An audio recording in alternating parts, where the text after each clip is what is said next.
한국 현대사에서 계엄령은 군사 정권의 권력 장악과 유지의 핵심 도구로 사용되었으며 특히 전두환과 노태우는 이 과정에서 중요한 역할을 했습니다. 이들은 계엄령을 통해 정권을 장악하고 이를 공고히 하는데 군사력을 적극적으로 동원한 인물들로 평가됩니다. 1979년 박정희 대통령의 암살로 정권이 공백 상태에 놓이자 당시 전두환은 군 내부의 주요 세력을 결집하여 계엄령 확대를 주도했습니다. 전두환은 보안사령관으로서 군내 정보력을 기반으로 12.12 군사 반란을 일으켜 궁원을 장악했고 이를 통해 실질적인 권력을 쥐었습니다. 이후 1980년에는 신군부 세력이 전국적으로 계엄령을 확대하여 국회를 해산하고 정치 활동을 금지시켰습니다. 이러한 조치는 그가 국가 권력을 완전히 장악할 수 있는 발판이 되었습니다. 계엄령은 전두환이 시민들의 저항을 무력으로 억압하는 데도 사용되었습니다. 가장 대표적인 사례가 5.18 광주 민주화 운동입니다. 광주에서 민주화를 요구하는 시민들의 시위가 이어지자 전두환을 중심으로 한 신군부는 계엄군을 투입해 폭력적으로 이를 진압했습니다. 계엄군은 민간인을 상대로 무차별 발포와 폭력을 가하며 수많은 희생자를 냈고 이 사건은 계엄령이 억압적 권력 도구로 악용된 대표적 사례로 남아 있습니다. 노태우는 전두환의 측근으로서 신군부의 핵심 멤버로 활동하며 계엄령 확대와 권력 장악 과정에 협력했습니다.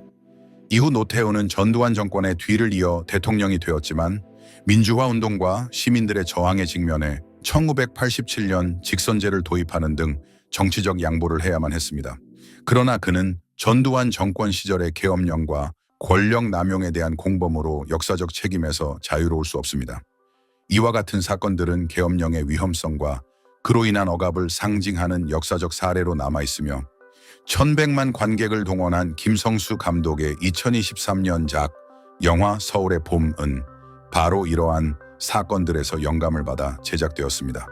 영화는 박정희 대통령 암살 후 신군부가 권력을 장악하던 혼란스러운 시기를 배경으로 계엄령과 관련된 갈등과 인간적 고뇌를 사실적으로 그려냈습니다.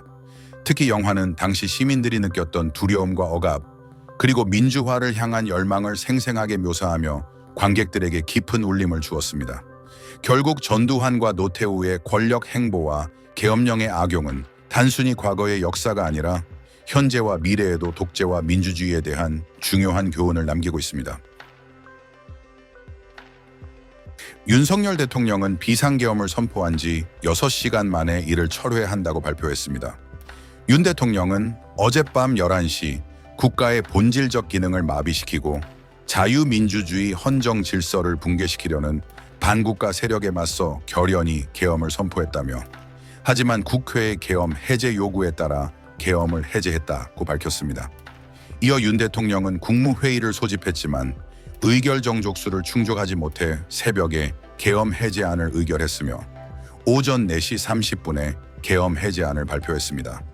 그러나 야당은 비상계엄 해제만으로는 부족하다고 주장하며 즉각적인 탄핵 절차에 착수할 가능성도 언급했습니다. 윤 대통령의 계엄령 선포는 국민과 정치권을 충격에 빠뜨렸으며 국회에서는 빠르게 계엄령 무효화 표결을 진행할 수 있었습니다. 한국법에 따르면 국회 과반수가 계엄 해제를 요구하면 정부는 이를 철회해야 하며 계엄사령부가 국회의원을 체포하는 것도 금지됩니다. 이번 사건은 민주주의를 자랑하는 한국 사회에 큰 충격을 안겨주었으며 과거 독재 시절의 상처를 다시 떠올리게 하는 사건으로 여겨지고 있습니다. 우원식 국회의장은 국민과 함께 민주주의 헌정 질서를 반드시 지켜낼 것이라고 다짐했습니다. 윤석열 대통령은 지난 4월 총선에서 야당이 압도적인 승리를 거두면서 사실상 레임덕 상태에 빠졌습니다. 이후 윤 정부는 원하는 법안을 통과시키지 못했으며 대신 야당이 통과시킨 법안을 거부하는 상황에 직면했습니다. 또한 윤 대통령의 지지율은 하락세를 보였고 몇 건의 부패 스캔들에 휘말려 비난을 받고 있습니다. 그중 하나는 영부인 김건희의 명품백 사건과 주식 조작에 관한 이슈입니다. 지난달 윤 대통령은 전국 방송을 통해 사과하며 영부인의 직무를 감독할 사무실을 설립할 것이라고 밝혔지만 야당이 요구한 더 광범위한 조사는 거부했습니다. 이와 함께 최근에는 야당이 윤 정부의 예산을 대폭 삭감하는 법안을 제안했는데 이 법안은 대통령이 거부권을 행사할 수 없는 법안이라 이목을 집중시켰습니다. 야당은 또 영부인에 대한 조사를 실패한 책임을 물어 내각 구성원들과 정부 감사원장을 포함한 주요 검사들의 탄핵도 추진하고 있습니다.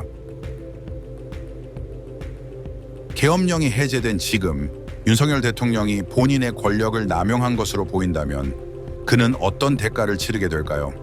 대한민국 헌법과 법률은 이런 행위에 대해 명확한 대응책을 가지고 있습니다. 우선 법적 책임입니다. 만약 계엄령 발동이 헌법에 위배되거나 권력 남용으로 판단된다면 대통령은 형사 책임을 질 수 있습니다. 다만 현직 대통령은 헌법에 따라 재임 중 형사소추를 받지 않으므로 임기 이후에 조사와 처벌이 따를 수 있습니다. 다음은 정치적 책임입니다. 국회는 대통령의 행위에 대해 탄핵 절차를 진행할 수 있습니다. 탄핵이 인용된다면 대통령직을 잃게 되고 이후 형사처벌로 이어질 가능성도 있습니다. 또한 윤 대통령의 계엄령 발동은 역사적 평가와 사회적 비판으로도 이어질 것입니다. 이런 행위는 대통령의 정치적 유산에 큰 영향을 미치며 국민의 기억과 역사 속에 길이 남게 됩니다. 미국을 포함한 동맹국들과의 관계 역시 중요한 요소입니다. 한국은 미국과 군사적으로 깊은 동맹 관계를 유지하고 있으며 이런 권력 남용과 같은 상황은 동맹국들과의 신뢰에 심각한 영향을 미칠 수 있습니다. 윤석열 대통령의 행위가 국제사회에서 비판을 받게 되면 미국과 같은 동맹국들과의 관계는 긴장될 수 있습니다. 미국은 민주주의와 인권을 중시하는 국가로서 한국 정부가 권력을 남용한다고 판단되면 외교적 압박을 가하거나 그에 대한 비판을 공개적으로 할 가능성이 큽니다. 이로 인해 한국은 동맹국들과의 협력에서 불이익을 받을 수 있으며 국제적인 외교적 고립도 우려됩니다. 마지막으로 국제적 반응도 생각해 볼 수 있습니다. 권력 남용이 국제사회에서도 비판받는다면 윤석열 대통령과 한국 정부는 외교적 압박을 받을 가능성도 있습니다. 특히 인권 문제에 민감한 국제기구나 외국 정부로부터 제재가 이루어질 수 있습니다. 결국 대통령의 행위에 대한 대가는 법적, 정치적, 사회적, 그리고 국제적 차원에서 다각도로 결정됩니다.